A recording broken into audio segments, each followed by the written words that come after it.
How to fix add music to profile not showing on Instagram in iPhone.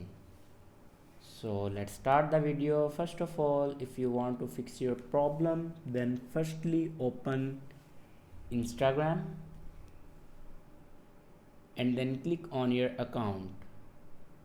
Now here you can see the option edit profile. Now click on it. After a new update in Instagram, then here you can see the option music.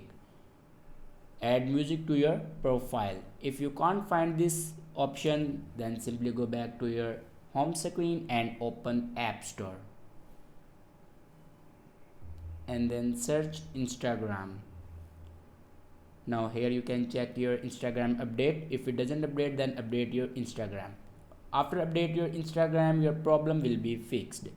If it doesn't fix your problem, then simply press and hold on Instagram and then click on remove app and then click on delete app.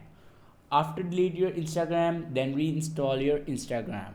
After reinstall it, your problem will be fixed. I hope this video is helpful for you. Thanks for watching.